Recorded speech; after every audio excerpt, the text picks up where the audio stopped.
नमस्कार। हमारा आज का विषय है कि वास्तुशास्त्र में भूमि चयन का आधार क्या है। देखिए, ये जो आधार होता है भूमि चयन का, वह यह डिसाइड करता है कि जिस भूमि का चयन हो रहा है वह भूमि शुभ फल प्रदान करने वाला होगा या अशुभ फल प्रदान करेगा। जिसमें से पहला जो आधार है वह है भूमि की आकृति, कि वर्गाकार है, वृत्ताकार है, आयताकार है या कोई ऑड साइट है। ये आकृति जिसके बारे में हम पिछले वीडियो में हम डिटेल में बात कर चुके हैं। और जो आधार है वह है भूमि का ढलाव किस तरफ है, मतलब जब उसमें हम पानी डालेंगे तो पानी किस दिशा में बहेगा। इसके बाद जो तीसरा जो आधार है वह है भूमि देखने में कैसी है, सुंदर है या कुरूप है। चौथा, भूमि से गंध किस प्रकार की आ रही है, खुशबू है या उसमें कुछ बदबू है। और पांचवा, उसमें जो वनस्पति है किस प्रकार का वनस्पति उस भूमि में उग रहा है। तो देखिए, ये सब जो आधार है चयन का वह यह डिसाइड करेगा कि जो भूमि है वह शुभ फल देगा या नहीं देगा। तो इसके पिछले वीडियो में तो हम बात कर चुके हैं आकृति के आधार पर जो भूमि का चयन होगा उसके ऊपर में। बाकी का जो आधार है उसके बारे में हम आज बात करने वाले हैं। तो उसमें सबसे पहले हम शुरुआत करेंगे भूमि का ढलाव किस तरफ है। सबसे पहले हम इस आकृति को समझेंगे कि यह आकृति क्या है।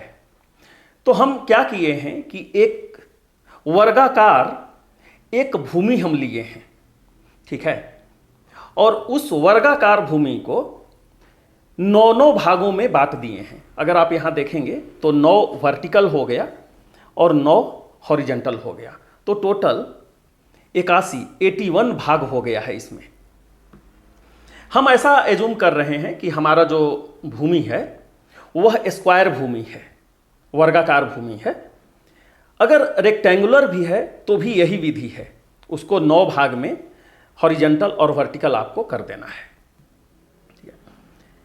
इसमें देखिए मध्य में वास्तु पुरुष का निशानी है और इसमें 8 दिशाओं को दर्शाया गया है, जिसमें पहला इधर हो गया पूर्व दिशा, और यहां से अगर आप क्लॉकवाइज अगर आप मूव करेंगे तो यह हो गया पूर्व दिशा और यह हो गया दक्षिण दिशा। और पूर्व और दक्षिण के बीच में जो ये है वह है अग्निकोण, आग्नेय, ठीक है। फिर ये हो गया पश्चिम, तो दक्षिण और पश्चिम के बीच में जो है वह है नैऋत्य कोण। यह हो गया उत्तर दिशा, तो उत्तर और पश्चिम के बीच का जो कोना है वह हो गया वायव्य कोण, और उत्तर और पूरब ये दोनों का बीच का जो कोना है वह हो गया ईशान कोण। तो कुल 8 दिशाएं हैं, वह हो गया पूर्व, आग्नेय, दक्षिण, नैऋत्य, पश्चिम, वायव्य, उत्तर और ईशान। ये जो मार्क देख रहे हैं, एरो जो है, वह जल का जो प्रवाह है उसको दिखाया गया है। और यहां अगर आप देखेंगे कुछ क्रॉस किए हुए हैं, उसका कुछ कारण है जो हम अभी बात करेंगे। तो देखिए, अगर हम जल डाल रहे हैं इस भूमि के ऊपर और पूरा जल का प्रवाह अगर पूर्व दिशा की ओर हो रहा है तो इसका फल क्या होगा? इसका फल होगा लक्ष्मी प्राप्ति, मतलब इसको काफी शुभ बतलाया गया है। पर यहां प्रश्न यह है कि पूर्व कहां से कहां तक पूर्व दिशा को मानना है। क्या ईशान कोना से लेके आग्नेय तक? वास्तव में ये तो पूर्व दिशा पूरा है ही, पर यहां क्या करना है आपको, ये जो आग्नेय जो कोना है उसका एक भाग इधर और एक भाग इधर, जैसा कि अभी हम आपको बोले 9 भागों में बांटा गया है। तो एक कोना हो गया और कोना का एक भाग इधर और कोना का एक भाग इधर, 1 2 1 2। यहां तक जो ये जो भाग हो गया इसको हम आग्नेय का कोना हम समझेंगे। मतलब अगर जल का प्रवाह इधर से भी अगर जा रहा है और यहां से भी अगर जा रहा है तो यह आग्नेय के तरफ जल प्रवाह इसको समझा जाएगा। तो फिर आप ऐसे समझिए कि पूर्व की तरफ कहां से हो गया, ये जो 9 भाग किए थे उसमें से एक क्रॉस फिर से छोड़ दीजिए आप, 1 2 3 4 5, ये जो 5 भाग का जो मतलब ये जो हिस्सा है अगर इधर से अगर प्रवाह होता है तो ही इसको हम पूर्व दिशा की ओर प्रवाह समझेंगे, जिसको लक्ष्मी प्राप्ति बतलाया गया है, इसका फल है। दूसरा, अगर कोई जल का प्रवाह आग्नेय की तरफ है, आग्नेय मतलब फिर से चाहे इधर से क्रॉस करे या इधर से प्रवाह हो, इसको शोकप्रद बतलाया गया है। अगर दक्षिण की तरफ अगर फ्लो है, ढलाव जो है जमीन का दक्षिण की तरफ है, जल अगर दक्षिण की तरफ बह रहा है तो इसको मृत्यु भय बताया गया है। अगर ऐसा भूमि है तो आप समझ लीजिए कोई न कोई नियर या डियर का मृत्यु तक भी हो सकता है अगर इस तरह के भूमि में अगर निर्माण किया जाए। फिर आप समझिए कि दक्षिण कहां से कहां तक लिया जाएगा। फिर जैसा कि हम बात किए 1 2 3 4 5 9 भाग में बांटने के बाद जो 5 भाग है यहां तक ही दक्षिण समझा जाएगा। दक्षिण के बाद फिर आ जाएगा नैऋत्य कोण। नैऋत्य कोण में भी एक इधर एक इधर, तो जो भी इसका प्रवाह जो होगा जल का उससे महाभय उत्पन्न होगा। ठीक है, चाहे इस दिशा से आए या इस दिशा से आए, जो भी प्रवाह होगा इसको महाभय होगा, यह फल होगा महाभय का। इसके बाद आप पश्चिम की तरफ आ जाइए। अगर कोई जल का प्रवाह पश्चिम की तरफ है तो फिर पश्चिम कहां तक आएगा, 1 2 3 4 5, ये सिर्फ 5 हिस्सा जो है 9 भाग में से 5 भाग जो है उतना ही तक पश्चिम समझा जाएगा। ऐसा नहीं है कि पूरा का पूरा पश्चिम समझेंगे, ऐसा नहीं है। यहां से अगर ऐसे प्रवाह हो रहा है या फिर यहां से ऐसे हो रहा है, ये पूरा का पूरा पश्चिम की तरफ माना जाएगा, जिसको कष्ट प्रदायक बतलाया गया है। उस प्रकार की भूमि को कष्ट प्रदायक बतलाया गया है। फिर हम आते हैं वायव्य कोना की तरफ। तो इसमें भी ये जो 3 भाग है अगर इतना से अगर प्रवाहित हो रहा है तो मृत्यु भय होगा। यहां से अगर जल प्रवाहित हो रहा है तो फिर अगर हम उत्तर की तरफ देखते हैं, अगर जल का प्रवाह उत्तर की तरफ है, उत्तर कहां से कहां तक माना जाएगा, 1 2 3 4 5, ये जो 5 भाग है यहीं तक उत्तर समझा जाएगा, जिसमें वंश वृद्धि बतलाया गया है कि अगर उत्तर की तरफ ढालू है तो इसको वंश वृद्धि बतलाया गया है। और अगर ईशान की तरफ जल का प्रवाह है, 1 2 3, इधर से अगर प्रवाह हो रहा है तो इसमें रत्न प्राप्ति बतलाया गया है, धन दौलत की प्राप्ति होगी। और पूर्व का जो है उसके बारे में हम बात कर लिए।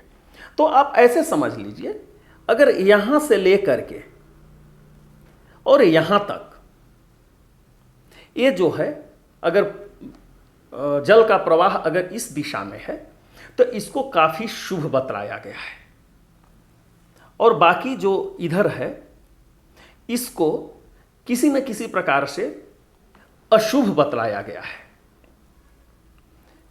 मतलब चाहे आग्नेय दिशा में, दक्षिण दिशा में, नैऋत्य दिशा में, पश्चिम दिशा में और वायव्य दिशा में जो जल का प्रवाह होगा उसको अशुभ बतलाया गया है, और उत्तर दिशा में, ईशान दिशा में और पूर्व दिशा में इधर अगर प्रवाह होता है तो इसको शुभ बतलाया गया है। देखिए, अगर इस प्रकार का भूमि है, इसका मतलब ये नहीं है कि इसको नहीं खरीदा जा सकता है, खरीद सकते हैं, पर कोशिश ये करना है कि उस भूमि को समतल करके या आपको उसमें मिट्टी डाल के ऐसा कर देना है कि आपका जो भूमि का जो प्रवाह है, जल का प्रवाह जो है, वह उत्तर में हो, पूर्व में हो और ईशान की तरफ हो। आपके मन में ये भी कुछ प्रश्न आ रहा होगा कि अगर कोई ऐसी परिस्थिति हो जाती है कि दक्षिण की तरफ भी जल का प्रवाह हो रहा है और कुछ उत्तर की तरफ भी हो रहा है, या पश्चिम की तरफ भी हो रहा है और पूर्व की तरफ हो रहा है, तो देखिए ये सब का फल अलग अलग हो जाता है। मतलब आप समझिए कि अगर बीच में भूमि अगर उठा हुआ है, इस तरीका का अगर उठा हुआ है और दोनों तरफ से अगर प्रवाह हो रहा है, तो इसको शव आकृति भी बतलाया गया है, शव की आकृति बतलाया गया है, जिसको भले ही उत्तर की तरफ ही क्यों न प्रवाहित हो रहा हो, इसको मृत्यु कारक बतलाया गया है। उसी प्रकार अगर इस तरीका से, मतलब उत्तर से दक्षिण की तरफ अगर ऊंचा हो ऐसे भूमि और पश्चिम और पूर्व की तरफ प्रवाहित हो, यह भी शव आकार ही है, जिसको शुभ नहीं बतलाया गया है। अगर ऐसी परिस्थिति है कि जमीन मध्य में ऊंचा है और चारों तरफ से यहां पर प्रवाह हो रहा है जल का, इसको शुभ बतलाया गया है। अगर चारों तरफ प्रवाह अगर हो रहा है तो इसको कच्छप भूमि इसको बतलाया गया है, कछुए का आकार का भूमि बतलाया गया है, जो बीच में उठा हुआ है और चारों तरफ से नीचे है। तो इस परिस्थिति में अगर दक्षिण की तरफ भी है तो भी उसको शुभ ही बतलाया गया है, पर शर्त यह है कि बीच में उठा रहे और चारों तरफ इसका जल का प्रवाहित हो रहा हो, जल का बहाव हो रहा हो। ठीक है, तो अब आप समझ गए होंगे कि जो भूमि का जो ढलाव है कितना महत्वपूर्ण होता है। ठीक है, इसके आगे अब हम बात करेंगे कि अगर कोई भूमि देखने में सुंदर है तो उसका फल क्या है। उसका फल सुतप्रदा बतलाया गया है, यानी संतान देने वाला बतलाया गया है। इसमें जो संतान होंगे वे आगे बढ़ेंगे। मतलब कभी कभी ऐसा होता है कि जब आप कोई जमीन देखने जाते हैं तो अगल बगल बहुत सारा जमीन होता है, उसमें से कुछ जमीन आपको बहुत सुंदर लगेगा, कुछ खास कारण नहीं होगा उसका, पर वो देखने में आपका जो मन है उसको भा जाएगा। तो इस परिस्थिति में इस प्रकार का जो जमीन है जो आपको देखने में सुंदर लगे, वह सुतप्रदा बतलाया गया है। इसके साथ में अगर कोई भूमि दृढ़ है, उसको काफी श्रेष्ठ बतलाया गया है गृह निर्माण के लिए। तो यह हो गया देखने में भूमि कैसी है। हां, अगर कोई समतल भूमि है उसको भी काफी श्रेष्ठ बतलाया गया है। तो यह हो गया देखने में अगर कोई भूमि कैसी है। अगर सुंदर है तो सुतप्रदा है, अगर सुंदर नहीं है, अगर आपके मन को नहीं जच रहा है तो उस भूमि को त्याग देना है। इसके आगे हम बात करेंगे कि उस भूमि से किस प्रकार का गंध आ रहा है। अगर आपको उस भूमि से गंध जो है वह मन को भा रहा है तो उसको भी काफी श्रेष्ठ बतलाया गया है। देखिए, यह जरूरी नहीं है कि जो भूमि आपको पसंद आए वो हमको भी आए। अगर उससे कोई गंध जो आ रहा है वह आपको अगर अच्छा लग रहा है तो हमें भी अच्छा लगे, ऐसा कोई जरूरी नहीं है। तो ये भी एक भूमि जांचने की प्रक्रिया बतलाई गई है, भूमि का गंध कैसा है। इसके बाद में फिर हम बात करेंगे कि भूमि में किस प्रकार का वनस्पति उग रहा है। तो ऐसा बतलाया गया है कि अगर किसी भूमि में कुश का उपज है, अगर उसमें कुश निकल रहा है, तो आपके जो पुत्र होंगे वे काफी विद्वान होंगे, काफी पढ़े लिखे होंगे।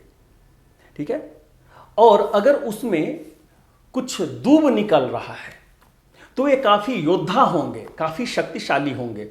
मतलब चाहे दूब हो या कुश हो या फिर अच्छा फल देने वाला हो, मतलब जैसे कुछ उसमें कुछ फल लगा हो, आम लगा हो, केला लगा हो, और वह काफ़ी बढ़िया अगर वहाँ पे हो रहा हो, तो ये सबको शुभ बतलाया गया है।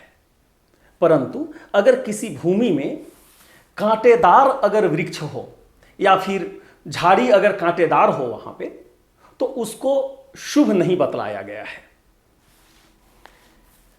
इसके बाद हम बात करेंगे कि अगर कोई भूमि मतलब उबड़ खाबड़ हो, मतलब काफ़ी बिहड़ टाइप का हो, देखने में मतलब वह बहुत कुरूप हो, तो वह शुभ, अगर आप दुर्ग बना रहे हैं राजा के लिए वह शुभ है। अगर कोई महल बनाया जा रहा है तो वह शुभ हो जाता है। यहाँ तक कि अगर कोई चोर है, चोर प्रकृति का अगर कोई इंसान है, तो उसके लिए भी वह शुभ हो जाएगा। बाकी अन्य व्यक्तियों के लिए वह शुभ नहीं होगा। तो देखिए, ऐसे ऐसे बहुत सारे आधार हैं भूमि चयन का। और अगर आप जो वास्तुशास्त्र को अगर आप डिटेल में पढ़ेंगे तो और भी बहुत सारे आधार मिलेंगे, पर उसमें से जो कुछ प्रमुख आधार थे वह हम आपके सामने रखे हैं। तो इस वीडियो को हम यहीं पर विराम देते हैं। आगे हम दूसरे विषय के साथ फिर से हम उपस्थित होंगे। हम उम्मीद करते हैं कि ये विषय आपको पसंद आया होगा, और अगर आपके मन में किसी प्रकार का कोई प्रश्न है तो अपना प्रश्न कमेंट सेक्शन में लिखिए, हम उसका उत्तर देने का कोशिश करेंगे। हम ये भी चाहेंगे कि आप इस चैनल को सब्सक्राइब कर लीजिए, ताकि जब भी कोई नया विषय आए सर्वप्रथम आपके पास पहुंचे। बहुत जल्द हम आपके समक्ष नए विषय के साथ उपस्थित होंगे। तब तक के लिए हम आपसे विदा लेते हैं। बहुत बहुत धन्यवाद। नमस्कार।